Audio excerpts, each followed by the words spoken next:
Hi friends, இந்த video வந்து நம்ம என்ன பார்க்க போகிறோம் அப்படின்னு கேட்டிங்கன்னா, இப்போ வந்து நம்மளோட வணங்கான் திரைப்படம் ரிலீஸ் ஆகி கிட்டத்தட்ட 5 நாட்கள் முடிஞ்சிருக்குங்க. ஸோ 5 நாட்கள் முடியல நம்மளோட வணங்கான் திரைப்படம் எத்தனை கோடி வசூல் செஞ்சுருக்கு அந்த ஒரு விவரத்தை பற்றி இந்த வீடியோ நம்ம டீட்டெயிலாக பேச போகிறோம்.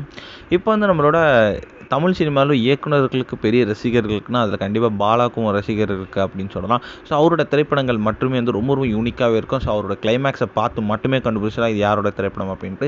ஸோ அப்படி தான் வந்து வணங்கான் அப்படின்ற திரைப்படத்தை வந்து அவர் வந்து இயக்கம் வந்து ஸ்டார்ட் பண்ணியிருந்தார். ஸோ ஃபர்ஸ்ட் வந்து சூர்யா தான் வந்து அந்த திரைப்படத்தில் வந்து நடிக்கிற மாதிரி இருந்துச்சு. ஆனால் வந்து சில பல காரணங்களால் வந்து அவர் வந்து இந்த திரைப்படத்தை வந்து அஃபிஷியலாக வந்து வெளியிட்டார்.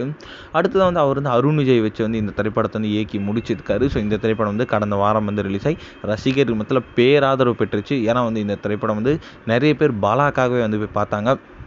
அருண் விஜயோட கரியர் பெஸ்ட் அப்படின்னு சொல்லலாம். அவரோட ஆக்டிங் பீக். அவருக்கு வந்து நேஷனல் அவார்டு கிடைச்சாலும் சந்தேகப்படுறதுக்கு இல்லை, அந்த அளவுக்கு வந்து அவரோட ஆக்டிங் ரொம்ப ரொம்ப சூப்பராக இருந்திருக்கு. அண்ட் கிளைமேக்ஸில் வந்து எல்லாருமே கண் கலங்கிட்டு தான் வந்து வெளில வராங்களாம். இதில் வந்து இப்போ வந்து நம்மளோட வணங்கான் திரைப்படம் வந்து கிட்டத்தட்ட ரிலீஸ் ஆகி 5 நாட்கள் முடிஞ்சிருக்கு. ஸோ 5 நாட்கள் முடிவில் எத்தனை கோடி வசூல் செஞ்சிருக்கு, ஸோ அதை பற்றி பார்த்தோம் அப்படின்னா கிட்டத்தட்ட வந்து 7 கோடி வரைக்கும் வந்து நம்மளோட வணங்கான் திரைப்படம் வந்து உலக அளவில் வந்து வசூல் செஞ்சிருக்கு. இது வந்து இந்த திரைப்படத்தை கடத்த நல்ல ஒரு ஓப்பனிங் அப்படின்னு சொல்லலாம். ஸோ இன்னும் போகும் நாட்களில் எத்தனை கோடி வசூல் செய்து